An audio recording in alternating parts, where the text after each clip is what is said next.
Peace and Yah bless. Yah is a strong one. The strong one is Yah. He's the tree of life. He's the fountain of living waters. He is the spirit and creator of all things that live and breathe. On this particular discourse, I'm going to talk more about plural marriage and how to manage it efficiently. Okay? And this is mostly geared towards the gentleman. Okay? Because the one thing they're going to have to understand is, as we go back to the land of Israel, you're going to have marriages that are made with more than one wife. Okay? Which is a Hebrew Israelite custom. And you can read that all throughout the Torah. Naturally, Jacob had 4 wives that created what's called the 12 tribes of Israel. Okay? Naturally, Solomon had hundreds of wives, so they say. And many other of the patriarchs in the Old Testament. Okay? So you can read all about that in the law. Okay? About how a man can join himself to more than one wife, but as we know, it should be done righteously. And for me, my opinion on, I would say, trying to have more than one wife in America, if you have 2 women who have agreed and made a sound agreement of doing so, and you are doing it righteously and it's working out for you, well, then it's working out for you, okay? I'd rather the gentleman wait until we get to the land, until you get to an atmosphere where men are required to do these things in righteousness, okay? Which for me is in the land of Israel. America is already full of wickedness. I mean, why add to it? You know what I mean? Talking to the gentlemen out there. America is already full of all kinds of wickedness. Why add to it? Just use a little patience. Wait on Yah. Wait for the Exodus. When the Exodus is triggered, we go home. If you don't have wives, like I said, currently, or women who betroth themselves to you, which is, for me, is a very important process right now, okay? Then there'll be women in the land. So it's nothing to sweat, okay? The key to the women is, once they betroth themselves to a particular man, it is their duty with all their heart and soul to keep their word, to keep their vow to that man. Meaning what? They are basically, when they are betrothed, you are basically engaged. I don't think they understand, the totality of what I'm saying when I say you are betrothed. If you have betrothed yourself to a man and, basically you all have agreed, you are engaged to that man. You are engaged. I mean, literally, for real. You are engaged. Okay? And that's an important thing.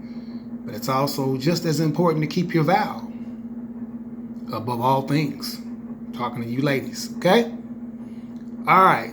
Without further ado, let's talk about calendar management, or what I would call multiple wife management. Okay? And we're going to base it on dealing with the topic of sex. Okay? Now, when you go to a biblical calendar, which at this time there is no such thing, because nobody knows exactly when the top of the month begins, because you have to have God tell you that, the same way he told Moses and Aaron, right? Exodus chapter 12, right? Okay? So we don't know if it begins with the sliver. We don't know if it begins with the dark moon. We don't know if it begins with the full moon. The only thing we can do is assume that it's one of the three. Okay? Because the moon actually dictates the calendar of each month, when it begins and when it ends. Alrighty?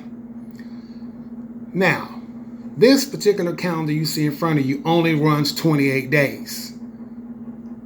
Now, for you all out there who I obviously can't count, right? For some people, 7 days in a week, 4 weeks in a month is 28. 7 times 4 is 28. There's not 29 days, there's not 30 days, it's not 31 days in any biblical month. It's impossible, because the Most High only made 7 days. Okay? Now, 4 weeks of 7 days is what we call a month, or the actual pronounce would be a month.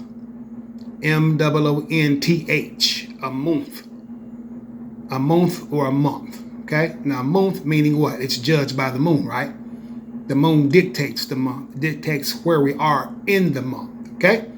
So some would call it a month or a month. Okay? However you would like to pronounce it, right?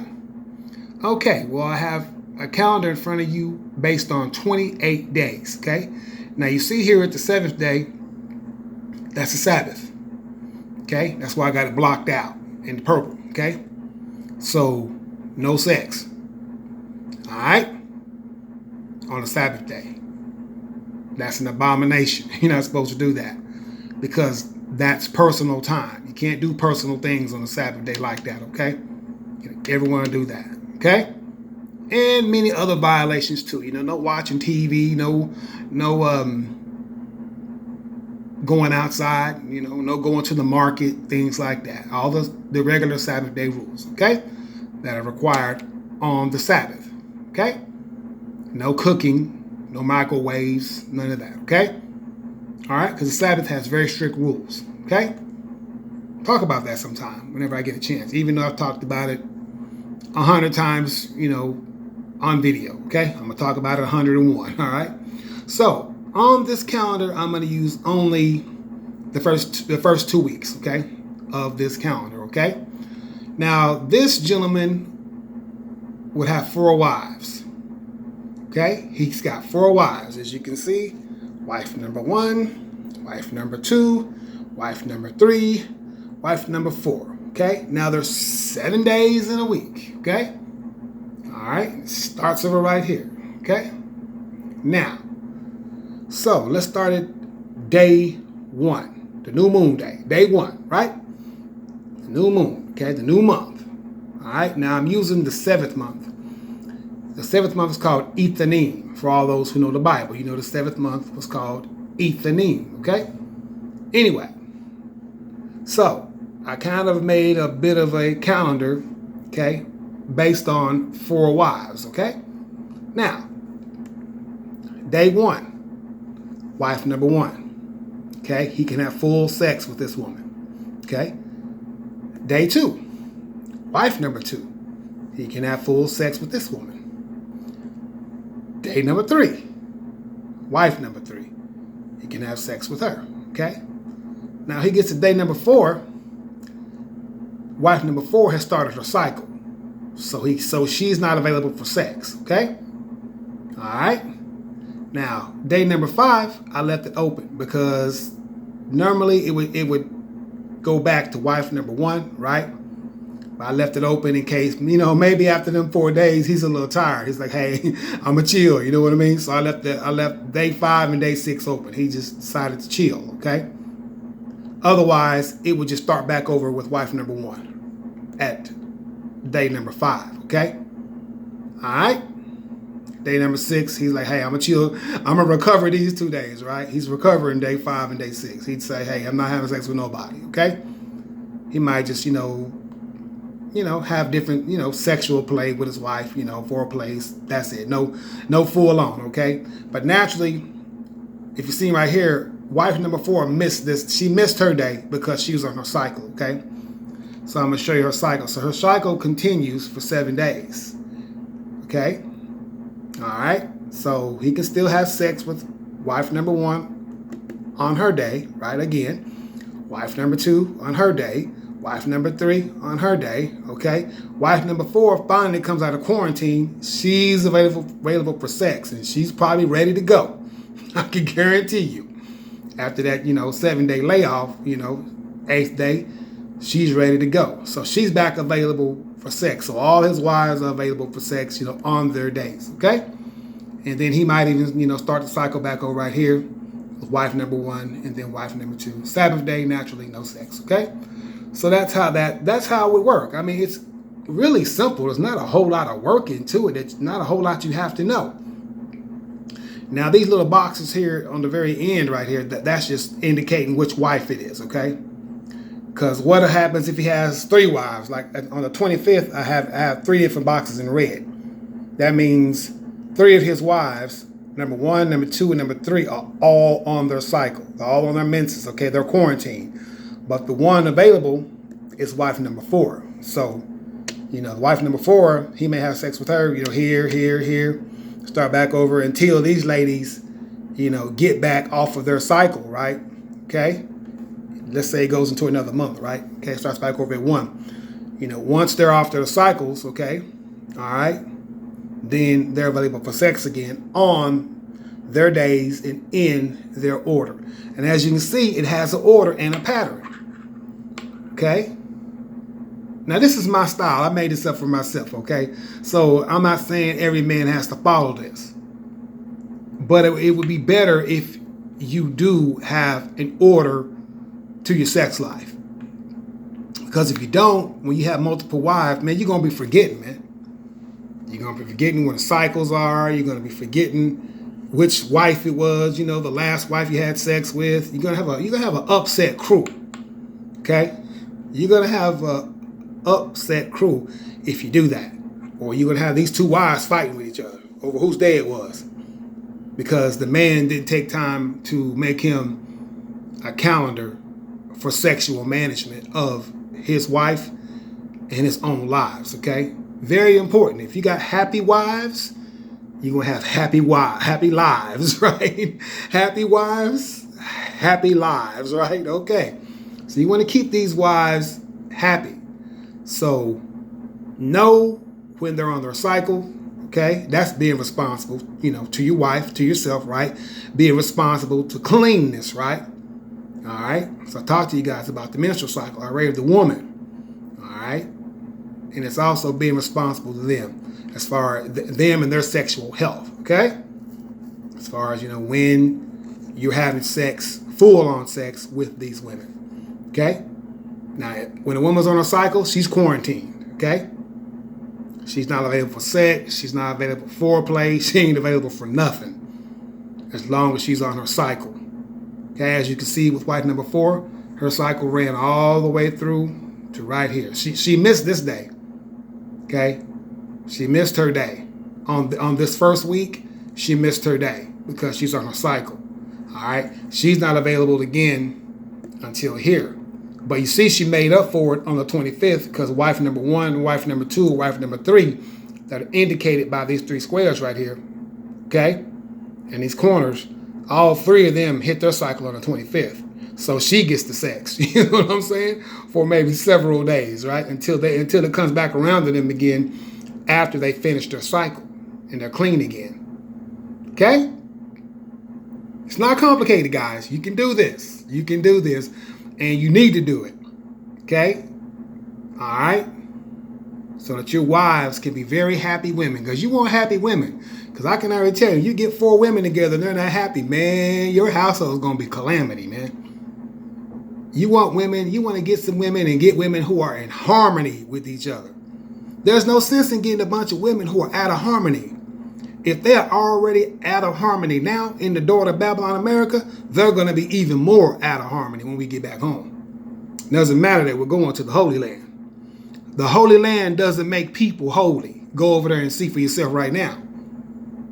Okay? Once again, I'm going to say it again. The Holy Land, Israel, doesn't make people holy. Go over there and see for yourself right now. They got more sin going on in the Holy Land than they do anywhere in the world. Okay? They got all kind of illegal things that go on over there.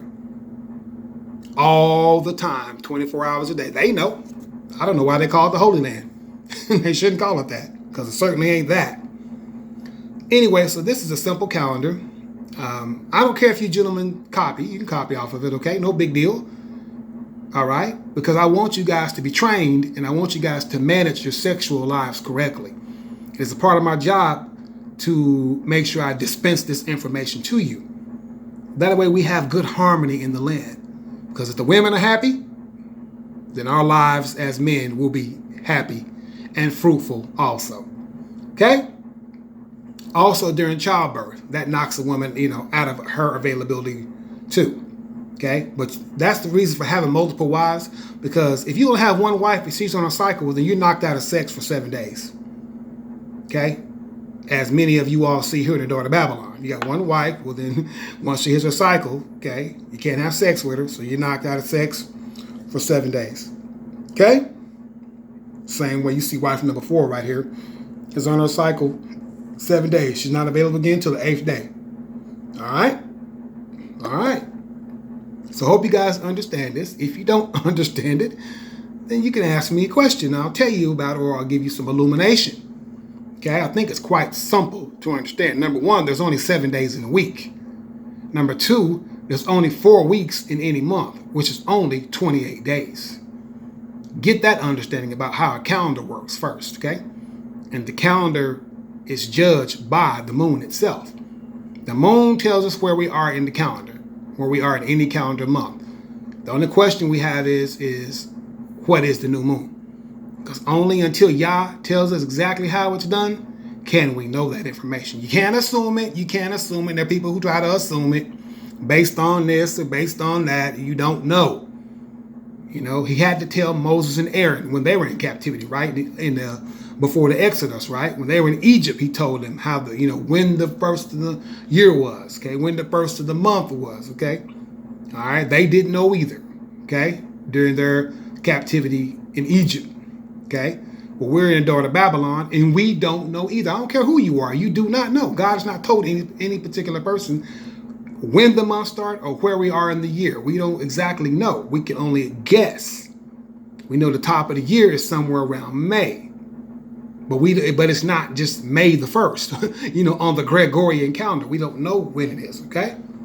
We just know it's round about that time, all right? But we don't know the exact timing, but he will tell us these things, okay? Nonetheless, all right? So for you gentlemen and for your sex lives, okay, remember to do this. Practice it, okay? You can even write the woman's wives. You ain't got to call them wife number 1, 2, 3, 4. Write their names down. Okay, these are their days, okay? Here's when it's supposed to occur. Know when their cycle is, okay? Be sure you take extreme care of knowing when your wife is on her cycle. It's very important that you know that, okay? That you don't make an error by trying to have sex with her on her cycle. Women, do not ever let a man have sex with you on your menstrual cycle. Okay, I don't care whether you're Israelite or a Gentile. You're not supposed to do that. It's a very unclean act. All right? Now, as the book tells you, over Leviticus, if you're having sex and then you come on your cycle, during that act, then that's a whole different thing. But also that man becomes unclean for 7 days along with the woman. All right, that he has to wait, okay? So like I said, these are some of the greatest laws and statutes in the world that you get from the Torah, what they call the Old Testament, the first 5 books. It's called the Torah. The instructions, the law, that's what it means, okay? All right? The expectations of the Creator. He expects us to carry these things out, not only in the land of Israel, but actually here even in Daughter of Babylon. He expects us to still carry these things out as best we can. Even though everything over here is unclean. I mean, everything. Everything you touch over here is just about unclean. Because you can go into a theater and, okay, I'm talking about pre-COVID-19, right? Pre-COVID-19. You can walk into a movie theater and sit down where a woman had sat who was on her menses and not know it. Right? And become unclean just like that. All right? So that's why it's important to understand these laws, statutes, commandments, judgment, ordinances, precepts, okay? So like I said, you have to copy my style of a calendar, make your own. And make your own way of, keeping up with this, but you have to keep up with it. You can't just do it off memory. Keep up with it. Manage it. Manage your wives. You're going to have 4 wives, but then you manage them, okay? Now, I'm going to say this and I'm going to go. Make this a short video. As far as having your wives in different houses and different residences, I mean, if your money is that mighty, okay, and you want to do that, I don't have anything against that, okay? My only problem is it's like separate families. I don't like that because I believe all 4 of the women, if they're going to be sister wives, then you're going to have to be sister wives. You got to learn how to deal with each other. You got to learn how to deal with attitude. You got to learn how to deal with different things that happen within a relationship, okay? But it's multiplied by, 4 women. You know what I mean? All right. Now, if a man wants to have 4 different houses, well, then he can have 4 different houses. If his coins are, can run that sort of system, I mean, no problem. Other than that, I like to see the women really in one house because, you're supposed to be creating one gigantic family, okay, through those 4 wives, okay, and the husband being the leader of his wives and of, basically of his people, of his small little tribe, kind of like, you know what I mean? All right. These 4 wives and their children, okay? All right. All you got to do is just go by the law of Yah and everything will work itself out. Get good wives who are in harmony with each other. If they're already in disharmony now, wait till we get home. Okay? All right? Now, I'll tell you guys something. This calendar management of your sex life is going to make or break your marriage. Your marriages to these women. Okay? How you manage this. If you manage it wisely, you're going to have some happy wives, I guarantee you. But if you manage it unwisely, you're going to have some very upset wives. Okay? All right? So take this into extreme consideration. Thank you all for listening. Peace. Y'all bless.